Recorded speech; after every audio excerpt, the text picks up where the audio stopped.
Terima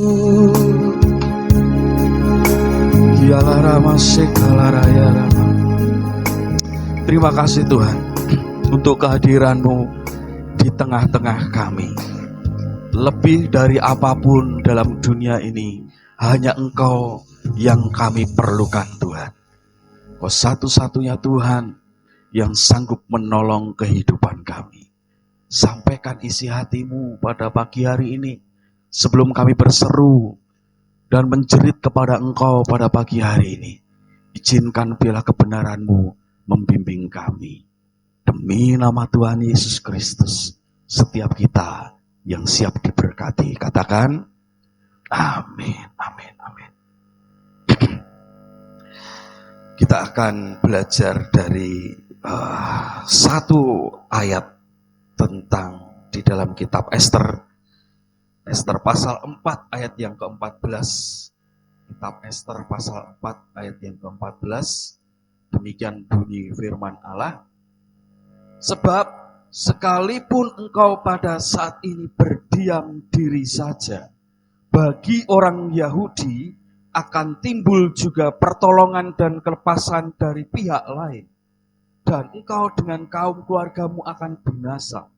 Siapa tahu, mungkin justru untuk saat yang seperti ini, engkau beroleh kedudukan sebagai ratu. Saudara harus tahu bahwa ini adalah posisi yang enggak mudah bagi Ester.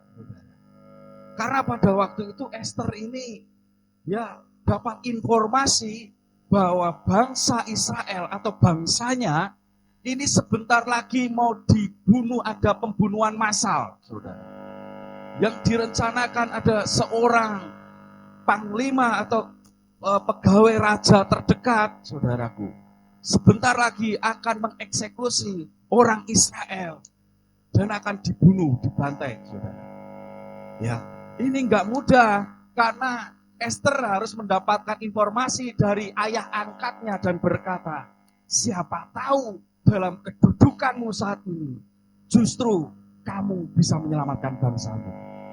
Dan kamu harus menghadap raja. Saudara harus tahu hukumnya. Pada waktu itu kalau istri raja atau permaisuri raja harus menghadap raja, itu aturannya kalau nggak dipanggil, itu menghadap itu harus dibunuh. Saudara. Peraturannya seperti itu. Ya, karena nggak dapat perkenanan, nyelonong sendiri ngadap itu nggak sopan, saudara. Dan hukum di sana harus dibunuh. Ya. Tetapi apa yang dilakukan Ester? Maka dia berpuasa 3 hari 3 malam, ya, saudara. Makanya ada istilah puasa Ester itu ya, saudara. Tapi di situ ada satu kalimat yang membuat saya kaget di sini. Di dalam Ester pasal 4 ayat ke-14b dikatakan, siapa tahu. Bahasanya Mordekai ini bagus banget. Siapa tahu. Mungkin justru untuk saat yang seperti ini engkau beroleh kedudukan sebagai ratu. Siapa tahu. Jadi kalau kita mengikuti retreat ini dan kita sangat diberkati oleh kemarin Pastor Heki. Catatnya berapa sudah diberkati angkat tangan saudara. Ya, semua diberkati, saya diberkati, kita semua diberkati. Tapi saudara pernah tahu proses mengundang beliau ini. Apa Cik Merin ketika sampai itu bilang begini Cik di tangan begini. Ya, aku berhadiah atau gimana itu. Bisa berhadiah, banyak season. Karena betul juga untuk mengundang beliau dengan jemaat yang besar itu ya panjang 3 bulan. Jadi satu yang ngebari itu enggak dengan beriman yang gede itu enggak, saudara. Cuma karena saya tahu pasti enggak dapat kesempatan untuk melayani di tempat ini karena hanya 2 minggu kurang kan, saudara. Bahkan Pastor Heki sendiri ngomong, sebetulnya saya tolak, gitu. Ya sudah. Tetapi apa yang terjadi, ya saya diingatkan ini, siapa tahu. Jadi apa kalimatnya, saudara? Jadi judul khotbah pada pagi hari ini, siapa tahu, ngomong kanan kiri, siapa tahu. Sopo ngerti gitu dalam bahasa Jawa nih. Sopo ngerti, siapa tahu. Siapa tahu. Betul saudara, ketika saya kontak dalam waktu cepat itu, baik Pak, saya ofisialnya, saya akan hubungi, langsung diberi nomor, langsung dalam waktu cepat. Hari itu juga sudah dapat kabar, deal saudara, tanggal 17, hambanya misi di depan. Dalam proses perjalanan kehidupan kami pun juga begitu, ya. Ujian itu juga dalam bekerja, ya, diterima di pemerintah tentu. Ujian nggak pernah belajar, karena tahu nggak mungkin keterima dalam jumlah pendaftar yang sedemikian. Siapa tahu? Ini sih formulir di komputer gitu ya saudara, daftar linknya. Siapa tahu? Tapi ternyata dari yang siapa tahu sopo ngerti. Yang kecil itu yang siapa tahu. Ternyata dijawab Tuhan. Saudara. Hari ini saudara datang ke tempat ini. Siapa tahu? Hari ini Tuhan berbicara khusus bagi kita. Tuhan ingin kita itu hari ini menghargai sebuah kalimat.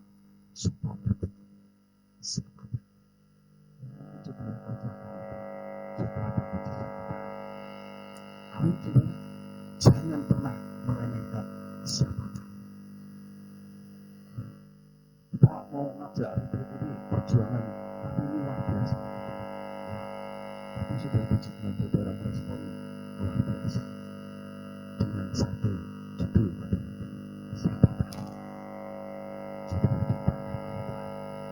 Siapa tahu.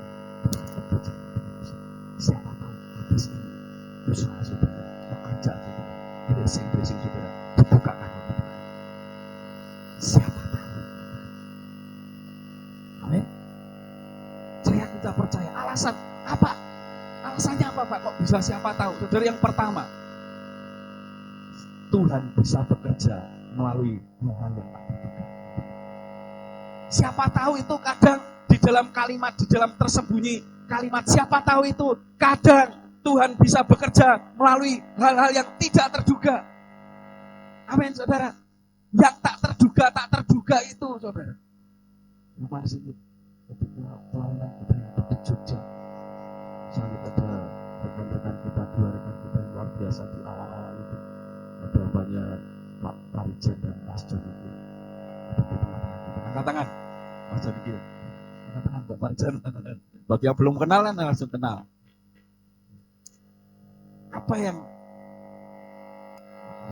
Apa yang saya lihat dan saya jumpai pada waktu itu? Dari minggu ke minggu gulung kabel. Tapi sama katakan dari gulung kabel siapa tahu. Dibalik kabel yang kau gulung.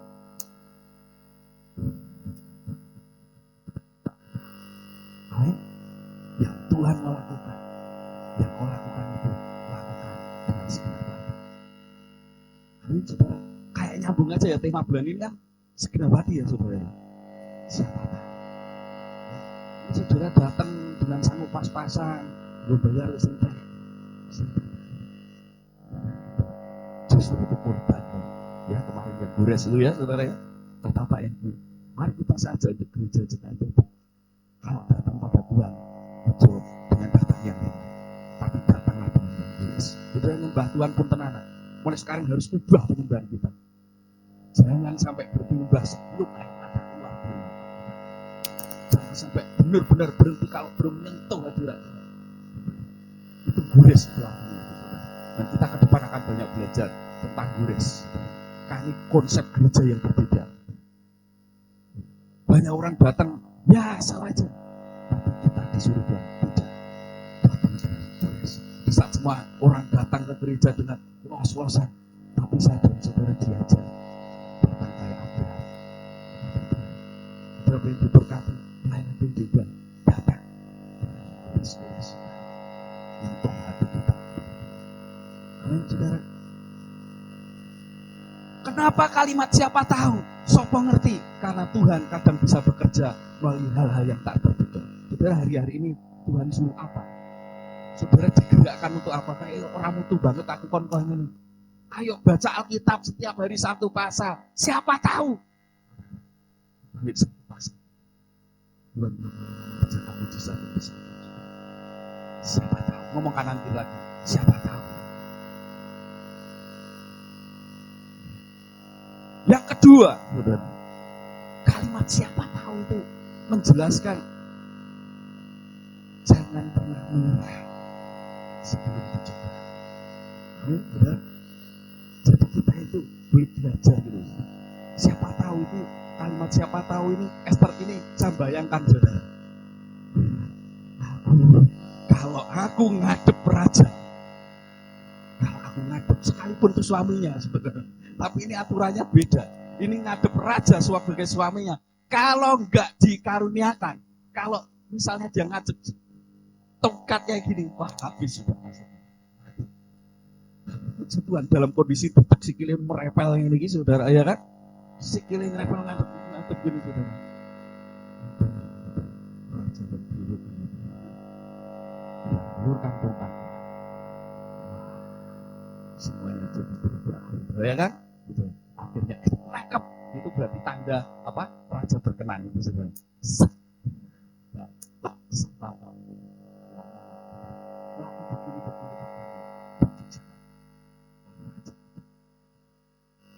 Amin, saudara.